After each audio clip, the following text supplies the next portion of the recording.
Salut YouTube, on se retrouve pour une petite vidéo un peu chill où est-ce qu'on va tester en détail le nouveau drone de DJI, le DJI Mini 5 Pro que j'ai reçu il y a 2 semaines. J'ai fait déjà un essai qui a été super concluant et là on va prendre le temps de faire une longue vidéo où je vais essayer de vous expliquer un petit peu tout ce qu'on peut faire avec et c'est quoi véritablement les différences qu'il y a entre celui-ci et le modèle que j'avais avant. J'avais acheté un DJI Flip que j'ai renvoyé pour un problème de garantie. On m'a remboursé, donc avec cet argent j'ai pu acheter ce modèle-là et qui véritablement est un vrai game changer pour le monde du drone parce qu'il y a vraiment des nouveautés hyper intéressantes et même très novatrices, surtout pour le gabarit et la taille de ce drone. Regardez par rapport à ma main, il est tout petit, il peut rentrer dans un sac à dos hyper simplement. Pareil pour la télécommande, c'est limite si véritablement la télécommande est plus épaisse que le drone et c'est même pas une blague, je crois que c'est le cas. Il me semble que la télécommande prend plus de place que le drone, c'est vraiment incroyable. Donc je vous propose qu'on fasse une petite vidéo tranquille. Sachez que ce n'est pas un partenariat, c'est un achat personnel, c'est moi qui l'ai acheté avec mon argent pour moi. Donc tout ce que je vais dire là, j'ai aucune limite et je vais vous dire uniquement ce que j'en pense. Maintenant, il faut quand même dire la vérité, c'est un drone qui a énormément de qualité et pour l'instant, je ne trouve pas vraiment de grands défauts. Peut-être que mon avis va être un petit peu biaisé par l'enthousiasme que j'ai, mais sincèrement, avec le recul, je vois pas tant de problèmes que ça avec ce drone-là qui est vraiment spécial et qui quand même coûte un petit peu cher. Donc forcément, on peut en attendre beaucoup de ce drone qui est capable d'en fournir beaucoup. On en parle tout de suite sur De Paz Média. Je suis à la commune de Morges en Suisse, devant le lac Léman. Il y a un petit peu de vent, mais normalement avec la bonnette ça devrait fonctionner, on ne devrait pas trop entendre le vent. Mais regardez, le décor est vraiment de très bonne qualité.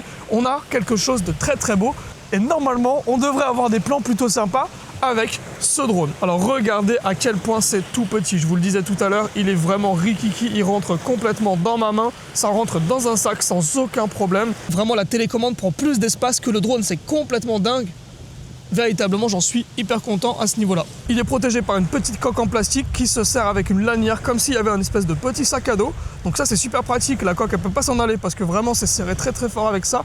Donc ça permet de protéger le drone dans les sacs à dos.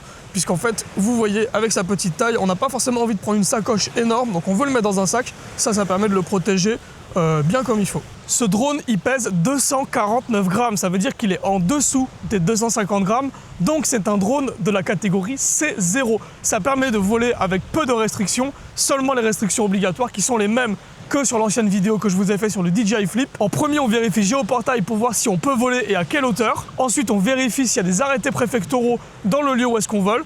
Et après, on y va. Une fois que le drone est enregistré et qu'il a son numéro d'immatriculation, on peut le faire voler et c'est parti. Là tout de suite, je suis en Suisse, c'est le même principe, sauf que c'est pas Géoportail, c'est un autre site web que vous trouverez très facilement sur internet. Je vous le mettrai en description si ça vous intéresse. Pour pouvoir voir les zones où est-ce qu'on peut voler, où est-ce qu'on ne peut pas en Suisse. C'est exactement le même principe qu'en France. Allez, je vous montre comment on l'ouvre. Il suffit de prendre la lanière et de tirer comme ça.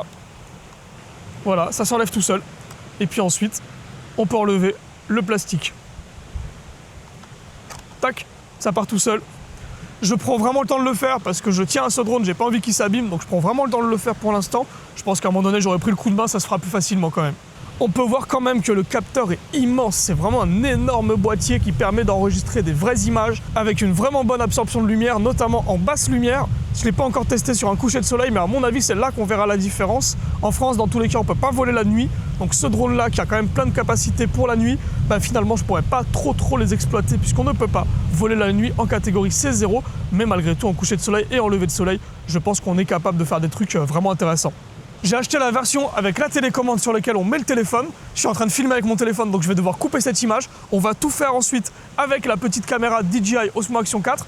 Donc je coupe cette vidéo pour pouvoir mettre ça sur mon téléphone. Et puis après, on fait décoller le drone.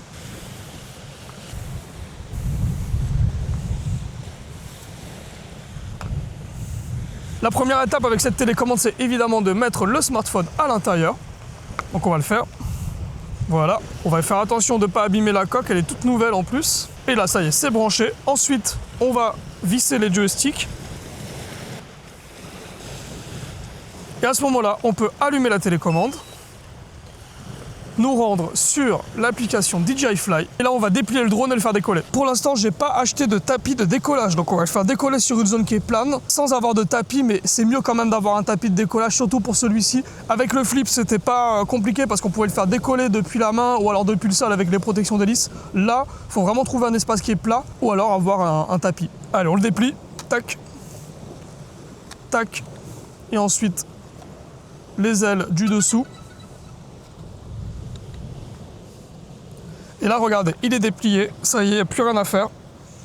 On n'a plus qu'à faire la vue caméra. Et là, sur l'écran du téléphone, on voit tout ce que le drone voit.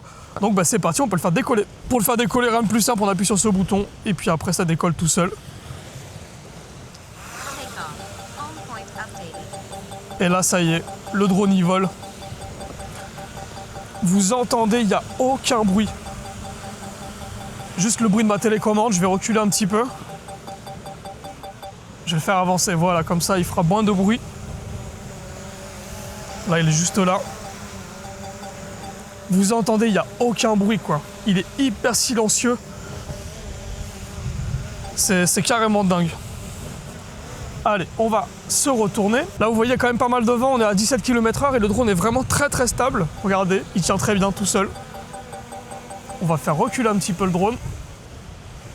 Il y a une fonction de suivi qui fait que lorsque je me sélectionne sur l'écran, on voit qu'il est capable de me garder au centre du cadre. Et là, si je fais par exemple sur le côté, à gauche, à droite, il me maintient au milieu. Il va me garder au centre de l'attention et il n'y a aucun souci avec ça. Ça permet au drone de me verrouiller au milieu et de pouvoir ensuite faire des plans, mais d'une facilité exorbitante. Il n'y a rien de plus simple aujourd'hui que de piloter un drone véritablement, et vous le voyez, hein. Je m'occupe de rien du tout, ça se fait tout seul, ça fait des plans juste exceptionnels, de manière complètement automatique, il n'y a rien à faire. Je vous laisse admirer l'image. On a dit sur cette vidéo, on va prendre le temps, on n'est pas pressé, c'est pas grave si ça prend du temps. L'idée, c'est vraiment de montrer en conditions réelles qu'est-ce que ce drone est capable de faire, parce que véritablement, c'est un drone de haute qualité qui est capable de faire des très très très belles choses. Allez, je vais le faire revenir.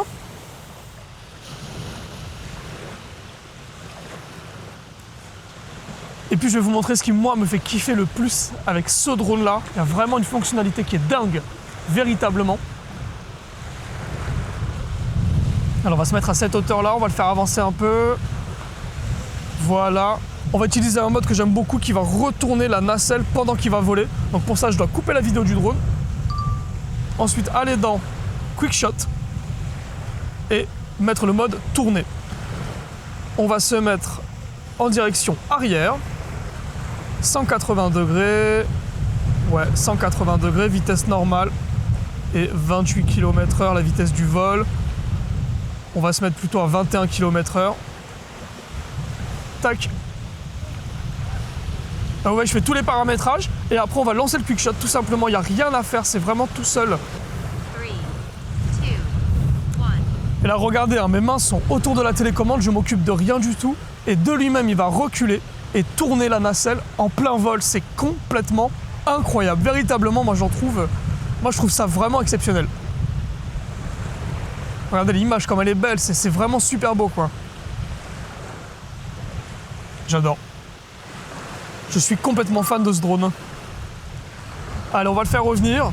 Encore une fois, je le répète, hein, mais vous entendez, depuis tout à l'heure, il n'y a strictement pas de bruit, quoi. C'est vraiment extrêmement silencieux. Là, la seule chose qu'on entend, c'est vraiment le bruit du lac Léman qui a des vagues. On n'entend que ça, quoi. On a ainsi un mode que j'aime beaucoup, c'est le fait de pouvoir tourner la caméra pour faire du vertical et du véritablement vertical. Alors je vous montre. On n'a plus qu'à le cliquer ici, on clique sur ce bouton et la nacelle se retourne. Et à ce moment-là, on peut faire du véritable vertical pour les réseaux sociaux. Et ça permet de ne pas avoir à cropper dans l'image.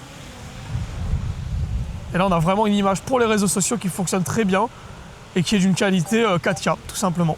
Allez, on arrête la verticale. On se remet en horizontal et nous voilà directement à l'horizontale avec mon corps qui est verrouillé au milieu. Maintenant, on va faire un autre mode que j'aime beaucoup, c'est le Active Track. En cliquant ici, le drone va me suivre, peu importe ce que je fais. Regardez, je me balade. Et là, le drone me suit automatiquement. Je n'ai rien à faire. Regardez mes mains. L'image est vraiment d'une qualité exceptionnelle. Là, je vais m'approcher un petit peu du drone. Le drone va reculer. Si je m'avance et que je me retourne, le drone s'avance vers moi, tout seul. Je m'occupe de rien. Si de mon côté j'ai envie d'avancer un petit peu, je peux prendre la main et le faire avancer un petit peu. Par exemple, si je veux le mettre plus proche d'ici, plus proche du sol, là j'ai réglé, et puis je peux me déplacer. Et là, il me suit, mais d'une facilité exceptionnelle. Même de dessus, regardez à quel point ça marche super bien. Le drone est au-dessus de moi et il est capable de me suivre sans aucun problème. Pareil, si je vais dans l'autre sens. Et il a même des détecteurs d'obstacles, donc il est capable de voir un obstacle et de l'esquiver.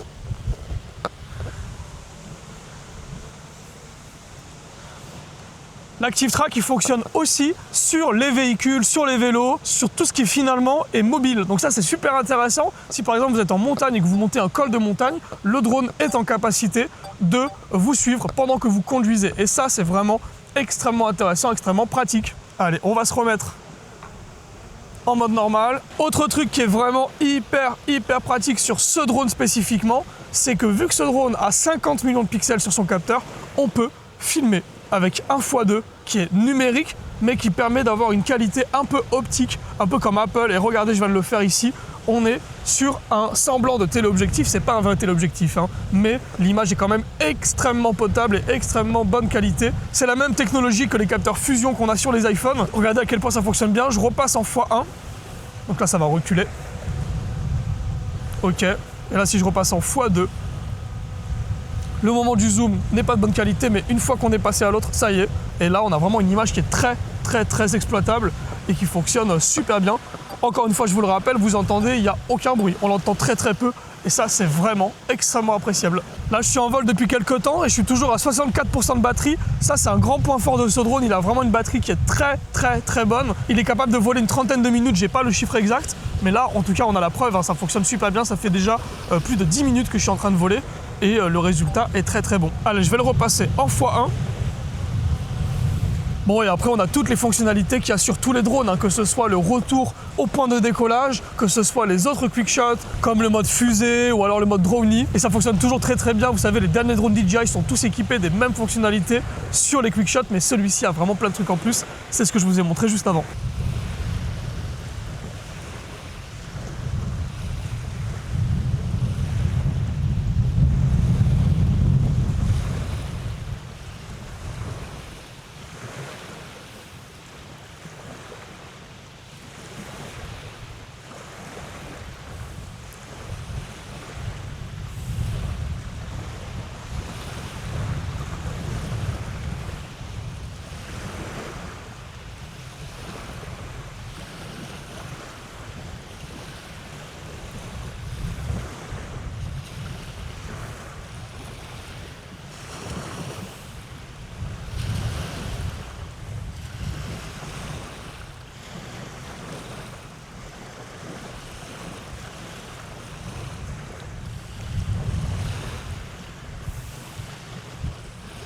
Alors regardez ici, on a une petite touche avec une petite molette à l'arrière. Et en fait, en maintenant la touche FN et la molette, moi je l'ai paramétré pour que ça puisse tourner la caméra quand je suis en plein vol. Donc ça me permet facilement de pouvoir incliner moi-même la caméra pendant que le drone est en train de voler. Ça, c'est plutôt pratique si je veux moi-même manuellement faire certains plans avec cette caméra qui est capable de tourner, cette nacelle motorisée, pardon.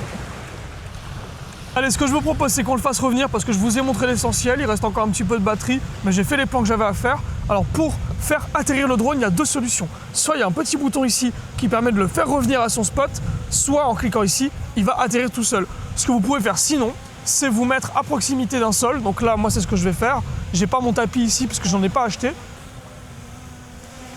Et en fait, une fois que je suis ici, je vais maintenir ce joystick vers le bas et ça va le pousser à atterrir. Et voilà, ça y est, le drone a atterri, il est prêt à être récupéré. Vous voyez, on a toujours l'image qui se transmet, même s'il n'est pas en vol. Mais moi, j'ai arrêté la vidéo, donc on voit plus du tout ce qui se passe. Et donc là, pour ranger le drone, on range d'abord les hélices qui sont à l'avant.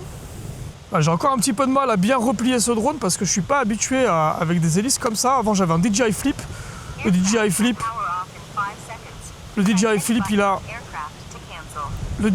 il a lui-même ses protections d'hélice. Puis voilà, une fois que tout est replié, on n'a plus qu'à remettre la protection, elle se fixe toute seule. Et puis derrière, fixer la petite lanière.